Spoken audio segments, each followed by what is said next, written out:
Bonjour, c'est Margot. J'espère que vous allez bien. Nous sommes aujourd'hui le lundi 4 septembre 2023 et aujourd'hui c'est le jour de la rentrée. Alors on va faire un tirage général sur la rentrée. Comment ça va se passer? Bon, vous savez que le gouvernement prépare, on ne sait trop quoi en fait, parce qu'entre les lois qui visent à censurer les critiques, entre les histoires de Coco qui reviennent, etc., etc., ça fait une espèce d'ambiance pas très claire, assez obscure, malsaine, et on aimerait bien savoir un petit peu qu'est-ce qui va se passer. Vous voyez, donc je prends le tout, quoi, un peu comme si je faisais un paquet de toutes choses sans détailler particulièrement.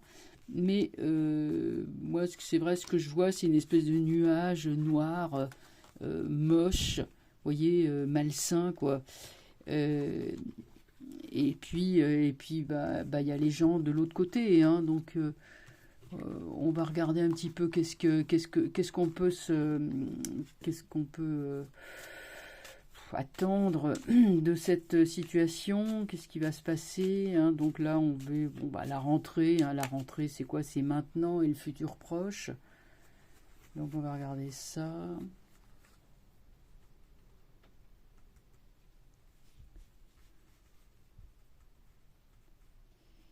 Alors qu'est-ce qu'on peut dire qui va se passer?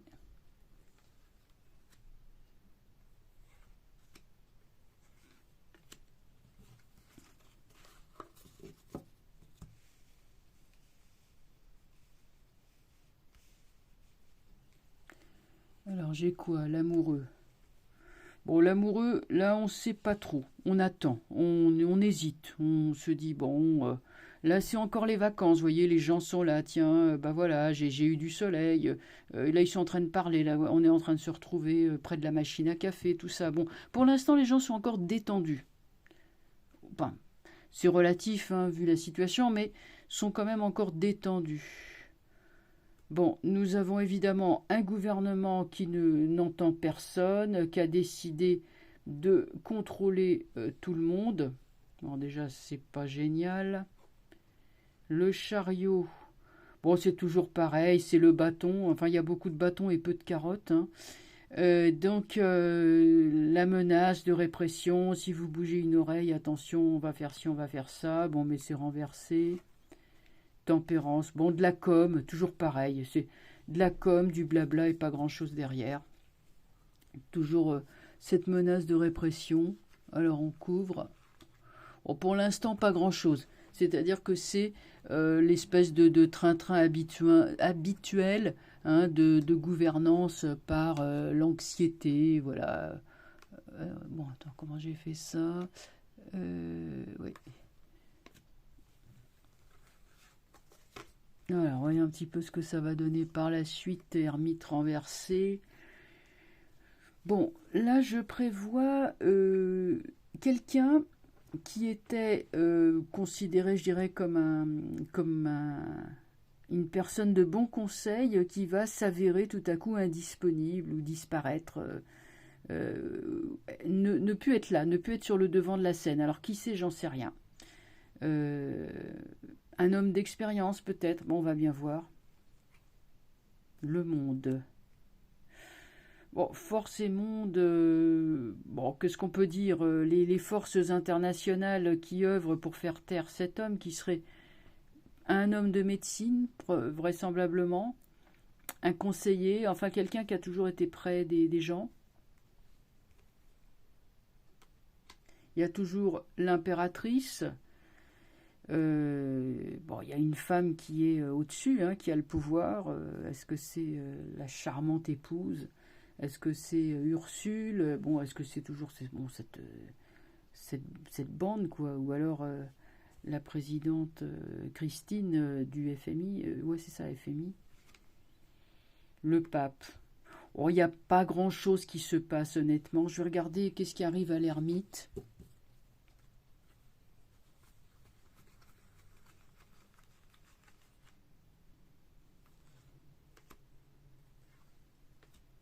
Alors, ouais, j'avais dit surtout Maison Dieu. Bon, on a un homme là qui va avoir un problème, un accident ou peut-être une maladie, un AVC ou je sais pas quoi. Euh, bon, cet homme, il va lui arriver quelque chose, pendu. Mais de toute façon, le gouvernement ne tirera pas avantage de cet empêchement. Ah, attention, hein. Y a quand même des choses là. Justice. Il y a un abus de pouvoir qui est commis sur quelqu'un et ça va entraîner des actions en justice contre le gouvernement, qui finalement ne pourra pas faire grand-chose. Alors, maintenant que j'ai quand même tiré pas mal de cartes, je vais reformuler les choses ailleurs. Je vais reformuler les choses différemment. Est-ce que le gouvernement nous prépare un sale coup, hein? Ça, c'est peut-être plus clair comme ça. Est-ce que le gouvernement nous prépare un sale coup pour la rentrée? Voilà. On va bien regarder comme ça.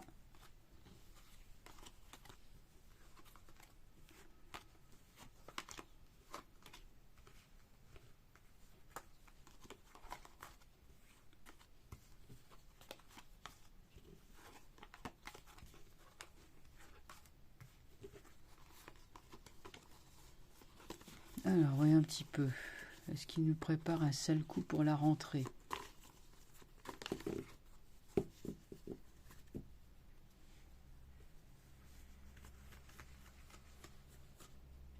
Alors, voyons qu'est-ce qui va nous arriver.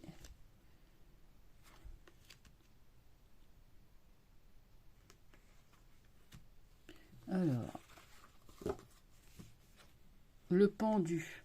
Bon, alors moi je vous dirais qu'on prévoit de restreindre les libertés, hein. Enfin, moi c'est quand même, ce qui ressort.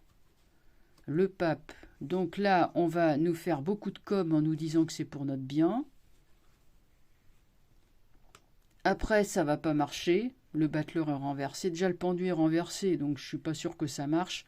Le battleur est renversé. Là, pareil, j'ai des doutes. Eh ben voilà, c'est toujours pareil. Alors, on est quand même beaucoup dans la carotte, comme je disais, la carotte et le bâton, c'est-à-dire,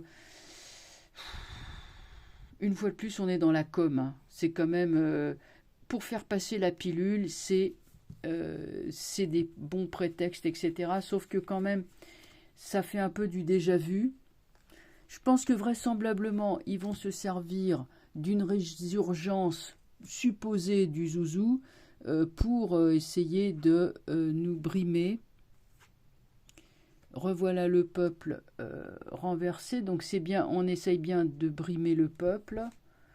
Mais le pape qui nous fait sa com, j'irais, est recouvert par la papesse renversée. Donc là, on va savoir qu'il y a des arrière-pensées, des intentions. L'empereur, alors le battleur, donc j'avais dit que ça marchait pas, que ça pourrait pas être mis en œuvre. Et le chef de tout ça, là, le Fantomas, il n'est pas aussi puissant qu'on le pense, hein. Il est renversé, hein. C'est cet homme-là, et il est le dos au mur. Et sa papesse, là, qui tire les ficelles, ne peut pas l'aider. Il se tourne le dos. Quant à cette carte qui, évidemment, montre les abus de pouvoir, là, c'est pareil. Tout va remonter à la surface. La vérité va se savoir. Et finalement, je pense que on est toujours un peu sur la même histoire. La com et encore la com. Donc, il n'y a pas énormément de choses, je dirais, spectaculaires qui se présentent pour la rentrée, mis à part toujours le même discours qu'on connaît par cœur. Alors, ce que je vais peut-être faire, je vais prendre les arcanes mineurs qui vont nous parler peut-être plus dans les détails.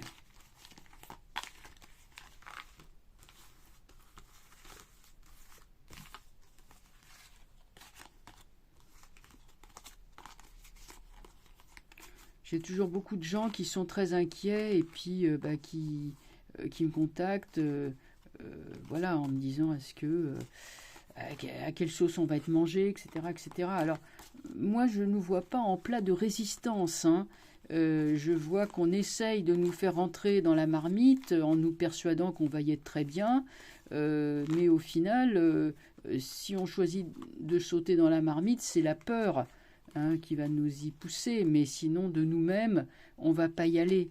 C'est, vous voyez l'image, hein, même si ils mettent dedans, je sais pas moi, des carottes, des oignons, etc. Non, bah non, on va pas y aller. On est, on est quand même, voilà. Donc c'est cette espèce de technique pour faire peur vise avant tout à faire obéir quelques personnes plus frileuses ou plus peureuses que certaines que d'autres, quoi. C'est toujours pareil, hein. Tant qu'il y aura des gens qui auront peur, et voilà, ils essaieront. Donc, on va continuer. Toujours la même question. Est-ce que le gouvernement nous mijote un seul coup pour la rentrée, mais en prenant cette fois-ci les arcanes mineurs? On va regarder ce qu'ils nous disent.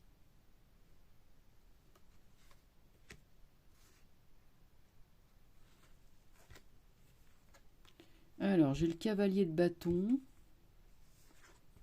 reine de coupe, encore une femme, 3. Alors, on me dit que là, c'est beaucoup plus positif, hein. On me dit que non. Le cavalier de bâton n'est pas mauvais. La reine de coupe, bon, elle est bonne. Ça représente une femme, femme de cœur normalement. 3 de coupe, là, il y a une capacité de bonheur qui est là, qu'il ne faut pas oublier, hein, une capacité de s'en sortir, hein, et de faire fructifier les choses, un peu comme si on gagnait des procès ou on remportait des victoires.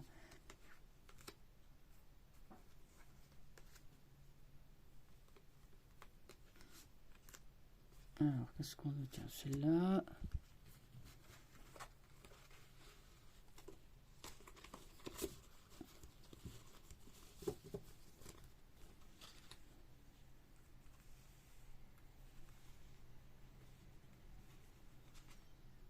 Bon, j'ai le 7 de coupe qui nous parle d'espoir, hein, d'espoir, de rêverie, de choses comme ça. Bon, on n'est pas très dynamique nous-mêmes.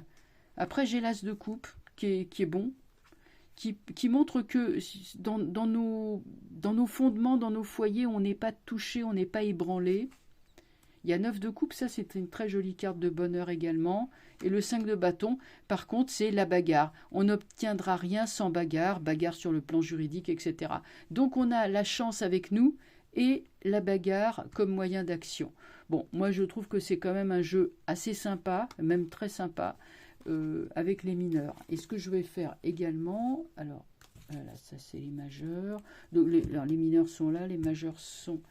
Voilà, je mets les mineurs là, les majeurs, et je vais prendre le... Tiens, je vais prendre le tarot des dragons. Vous voyez que ça fait un petit moment que je ne l'ai pas utilisé. Toujours sur la même question, hein, parce que comme ça, en prenant plusieurs jeux, ça nous permet de recouper un petit peu. Donc c'est pareil, je vais prendre le... voilà. Attendez, je vais les compter, qu'elles soient bien 22, 1, 2, 3, 4, 5, 6, 7, 8, 9, c'est énervant ça, 10, 11, 12, 13, 14, 15, 16, 17, 18, 19, 20, 21 et 22. Ok, ben voilà, elles y sont toutes. Alors, on va donc prendre le tarot des dragons que j'aime beaucoup parce que il y a des très très jolies images.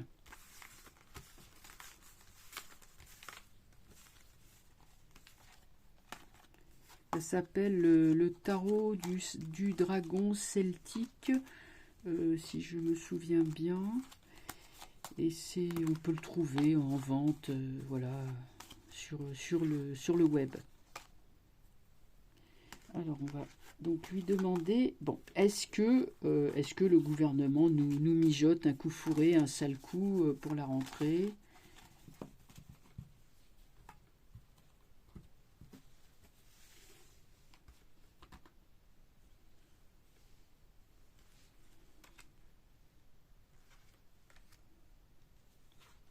Voilà, alors là, on fait vraiment au plus simple.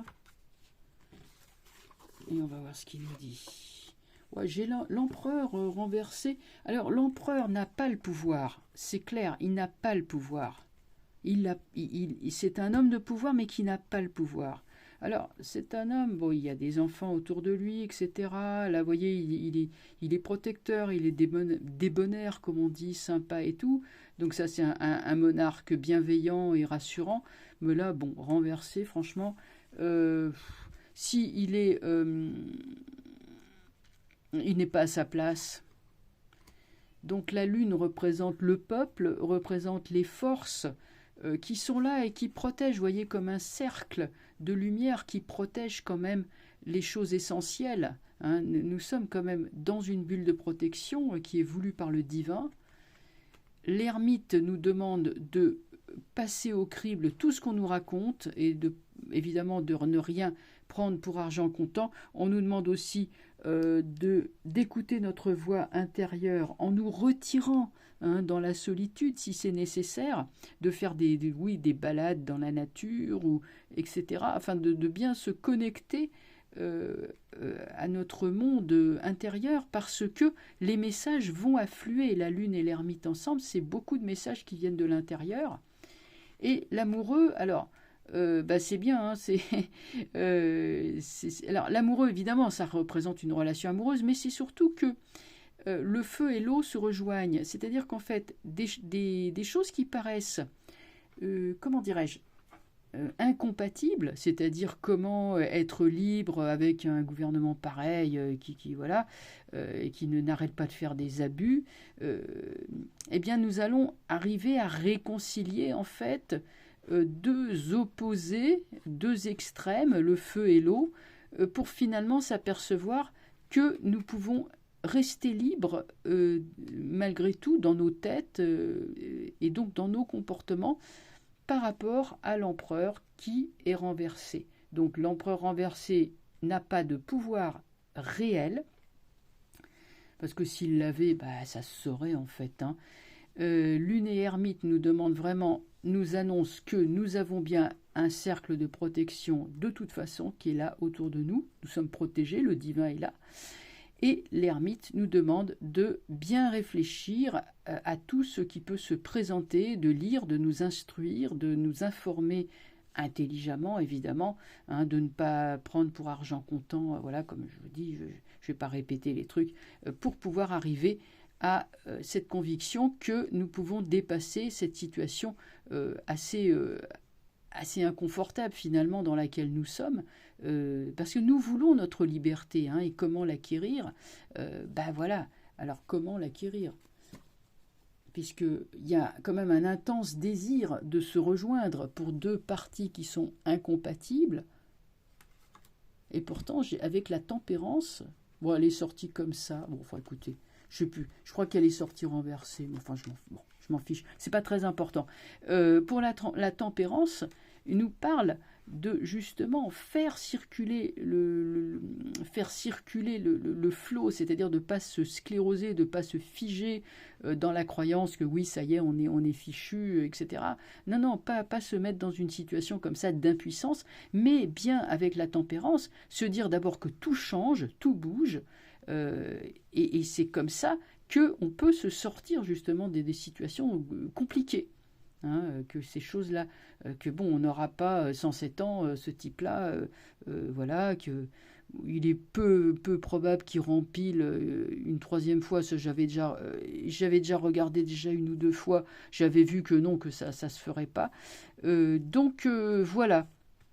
Voilà, hein, la roue tourne, hein, la roue tourne, la tempérance, parce qu'elle est un petit peu dessinée comme la roue de fortune, c'est pour ça que ça me fait interpréter comme ça, mais la tempérance parle vraiment d'harmoniser le flux, hein, des énergies, d'avoir confiance, de rester optimiste, hein, surtout de ne pas céder, aux basses vibrations qui nous entourent. C'est un véritable tour de force, mais enfin, on peut y arriver, voilà. Bon, écoutez, je vais arrêter la vidéo là. J'espère avoir quand même examiné un peu sous toutes les coutures un jeu qui finalement n'est pas si mauvais que ça.